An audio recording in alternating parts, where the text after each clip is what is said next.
Hello दोस्तों, आप सभी को गुलाब जामुन जैसी मीठी मीठी नमस्कार।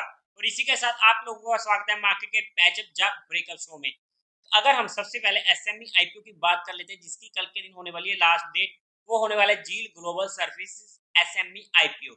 मैं अगर इसमें अपना पर्सनल डिसीजन देने की कोशिश करूं, तो मैं इस आईपीओ को क्लियरली अवॉइड कर रहा हूं। मैं जहां पर इस आईपीओ को अप्लाई नहीं करने वाला हूं, लेकिन ये मेरा पर्सनल डिसीजन होने वाला है, जो मैंने आप लोगों के साथ एजुकेशन पर्पस डिस्कस किया है। आप लोगों का जो भी डिसीजन हो, एक बार अपने रिस्क रिवॉर्ड रेशियो को मेंटेन करते हुए अपने फाइनेंशियल एडवाइजर्स की सलाह लेकर ही कोई काम कीजिएगा। उसी के साथ साथ अगर हम आज के दिन का एफआईए और डीआई डाटा चेकआउट करने की कोशिश करते हैं, तो एफआईए ने 700 करोड़ की सेलिंग करी है, वहीं पर डीआई ने 2500 करोड़ की बाइंग करी है। नेट में बाइंग का फिगर एक मेजर फिगर होने वाला है, जो हमारे लिए और मार्केट के लिए पॉजिटिव होने वाला है। उसी के साथ साथ अगर हम कुछ स्टॉक्स को डिस्कस कर लेते हैं जो हमारे लिए इंपॉर्टेंट होने वाले हैं। सबसे पहला स्टॉक होने वाला है हमारे पास ट्यूब इन्वेस्टमेंट इंडिया।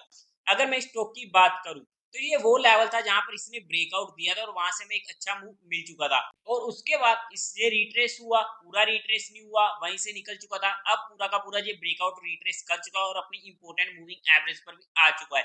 3047 का ये लेवल होने वाला है, हमारे लिए स्टडी पर्पस नोटिस में रह सकता है, लेकिन ये ट्रेडिंग का स्टॉक नहीं है, इसलिए इस चीज को हमें समझना पड़ेगा। नेक्स्ट स्टॉक होने वाला है हमारे पास बैंक ऑफ बड़ौदा। अगर आप लोगों को याद हो, जहां पर हमने डिस्कस किया था ऑलरेडी, जहां पर भी ये हमारे लेवल पर आया था, जहां से हमें इमीडिएट मूव दे चुका था। उसके बाद अब ये हल्का सा फ्लैट बेस का पैटर्न बना रहा है, अच्छे वॉल्यूम्स आ रहे हैं, लेकिन सामने इसके रिजल्ट्स भी आने वाले 2-3 दिनों बाद। तो रिजल्ट से पहले अगर ये ब्रेकआउट देते हैं तो हमारी नोटिस में रह सकता है। ब्रेकआउट का लेवल होता है 203 का, जहां पर इसके ऊपर निकलते ही हमें इमीडिएट एक ब्रेकआउट देखने को मिल सकता है, नोटिस में रह सकता है। इंपोर्टेंट स्पोर्ट की अगर हम बात करते हैं, इमीडिएट हमें मिलेगी 201 की, और मेजर स्पोर्ट हमें मिलेगी 193 की। नेक्स्ट स्टॉक होने वाला है ऐसा स्टॉक जो हमारे लिए फोकस हो में आ चुका है, इंपॉर्टेंट स्टॉक होने वाला है, शॉर्ट टर्म से मीडियम टर्म का ये कैंडिडेट बन सकता है। इसने यहाँ पर ब्रेकआउट दिया था और वहां से क्या ही प्यारी मूव दिया और निकल चुका है सीधा, और उसके बाद ये फ्लैट बेस के पैटर्न में फंस चुका था। आज जब लाइव आए थे तब हमारी वहां पर डिस्कशन हुई थी, ये था इसका ब्रेकआउट का लेवल। ब्रेकआउट के लेवल के पास हमारे स्टडी पर्पस नोटिस में रह सकता है, जहां पर भी इसके रिजल्ट्स हमें देखने को मिलेंगे 11 अगस्त को। तो थोड़ा सा रिजल्ट में मार्केट किस तरीके से उस स्टॉक को लेकर एक्टिव रह जाती है, उस चीज को हमें थोड़ा सा कोशिश पॉइंट हो जाता है कि अगर रिजल्ट्स अच्छे ना आए तो वहां पर हमें दिक्कत देखने को मिलती है। तो उस पॉइंट को हमें देखना पड़ेगा, लेकिन उससे पहले हमें अच्छी जहां पर इंडिकेशन मिले है, 2 दिन से स्टॉक अच्छा बढ़ा है और अच्छे वॉल्यूम के साथ बढ़ा है, तो ये हमारे लिए एक अच्छे इंडिकेशन हो जाते हैं। इंपोर्टेंट स्पोर्ट की अगर हम बात करते हैं तो 411 के पास हमें इसमें इंपोर्टेंट स्पोर्ट देखने को मिलेगी। लेकिन ये कोई भी इन्वेस्टमेंट की टिप नहीं होने वाली है, ये सिर्फ एजुकेशन लर्निंग और केस स्टडी पर्सपेक्टिव हमने यहाँ पर डिस्कशन करी है। अगर फिर भी आप लोगों को इन्वेस्टमेंट करनी है तो एक बार अपने फाइनेंशियल एडवाइजर से पूछकर ही काम कीजिएगा। उसी के साथ साथ अगर हम आज के दिन निफ्टी की बात करते हैं ना, तो आपको आज काफी ज्यादा मजा आ चुका होगा। अगर आपने हमारे साथ लाइव भी जुड़े होंगे तो आपको काफी ज्यादा मजा आ चुका होगा। उसी से पहले अगर आप लोग उन्होंने हमारा टेलीग्राम चैनल ज्वाइन नहीं किया तो आप लोग टेलीग्राम चैनल ज्वाइन कर सकते हो। टेलीग्राम चैनल का लिंक आपको डिस्क्रिप्शन में मिल जाएगा, या फिर आप direct market love affair search करके वहां से भी ज्वाइन कर सकते हो।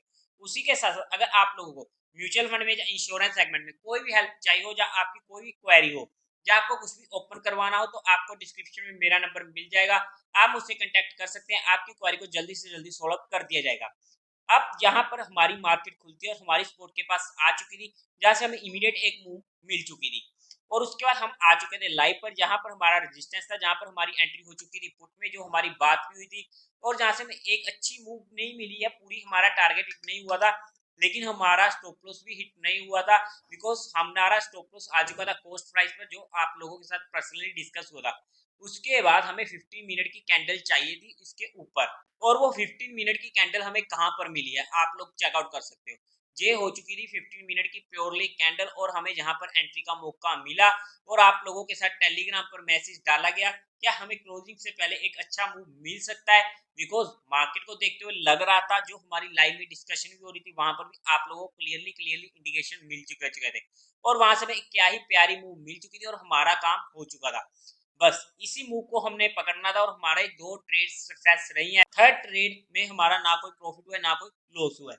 उसी के साथ साथ कल की अगर हम बात करते हैं, अब कल के दिन मार्केट कैसी रह सकती है, तो जो हमारे पास इमीडिएट रेजिस्टेंस निकल कर आ रहा है वो हमें मिलेगा 19,825 के आसपास का, जो हमारे पास इमीडिएट रेजिस्टेंस निकल कर आ रहा है। अगर हम डाटा के बेस पर चलते हैं, ऑप्शन चेन डाटा को देखते हैं, तो वहां पर भी आप लोग चेक कर सकते हो कि 90,800 हमारे पास इमीडिएट रेजिस्टेंस निकल कर आ रहा है। लेकिन ऑप्शन चेन को स्टडी करने की कोशिश करना जो है, जहां पर कॉल सेलर्स का डर खत्म हुआ है, वो हमारे लिए पॉजिटिव पॉइंट होने वाला है, क्योंकि जहां पर जो कॉल सेलर्स कम हुए हैं, मतलब इनको लग रहा है कि मार्केट ऊपर को जाएगी, और ये हमारे लिए एक पॉजिटिव सीन हो जाता है कल के लिए मार्केट में। और अगर हम सपोर्ट की बात करते हैं तो मेजर सपोर्ट हमें मिलेगी डाटा बेसिस पर 1,90,000 के कॉन्टैक्ट हमें जहां पर देखने को मिले 90,600 के। लेकिन हमारे पास इमीडिएट सपोर्ट ये भी रहने वाली है 90,707 की ही, जो हमारे लिए रेजिस्टेंस बनी हुई थी। इसके पास अगर मार्केट मिलता है तो हमें दोबारा से एक मौका मिल सकता है। मेजर सपोर्ट तो हमारे पास प्योरली यही रहने वाली है, जहां पर तो हमारा जो रिस्क रिवार्ड रेशियो वो मेंटेन हो ही जाएगा। उसके बाद अगर हम बात करते हैं, अगर हमें जहां पर रिवर्सल के साइन देखने को मिले तभी हम वहां पर शॉर्टिंग सोचेंगे, अदरवाइज थोड़ा सा हमें पेशेंस रखना पड़ेगा। अगर मार्केट इसके ऊपर निकलती तो हमें अच्छी मूव भी दे सकता है।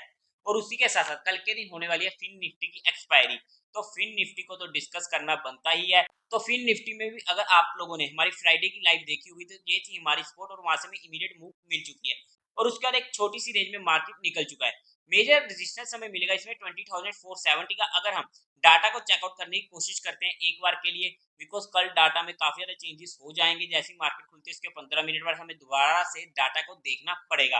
तो 20,500 हमारे पास मेजर रेजिस्टेंस निकल कर आ रहा है, वही आ जाता है 20,470 का, जो हमारे लिए टेक्निकल बेसिस पर लेवल आ रहा है। इंपोर्टेंट सपोर्ट रहेगी 20,200 की, तो ये हमारे लिए इंपोर्टेंट लेवल्स हो जाते हैं फिन निफ्टी में। तो आई होप कि आप लोगों को जहां पर काफी कुछ सीखने को मिल चुका होगा। अगर मैं फ्री हुआ तो कल के दिन लाइव आने की कोशिश करूंगा, बट ज्यादा चांसेस है कल के दिन मैं फ्री नहीं रहूंगा, तो उस वजह से अगर मैं लाइव नहीं आ पाया तो कोई बात नहीं है। लेकिन अगर मैं फ्री होता हूँ तो पक्का लाइव आने की कोशिश करूंगा, 1-2 घंटे के लिए ही सही। बट अगर टाइम मिला तो आप लोगों को लाइव मार्केट में सिखाने की कोशिश करूंगा कि हमें एक्सपायरी पे कैसे काम करना होता है। अदरवाइज आप लोगों को टेलीग्राम चैनल पर मैं अपडेट कर ही दूंगा, टेलीग्राम चैनल का लिंक आपको डिस्क्रिप्शन में मिल ही जाएगा। उसी के साथ साथ देवी और सज्जनों, उम्मीद है आप लोगों को ये वीडियो अच्छी लगी होगी, तो इस वीडियो को लाइक कीजिएगा, शेयर कीजिएगा, और साथ ही साथ चैनल को सब्सक्राइब करें। हर हर महादेव।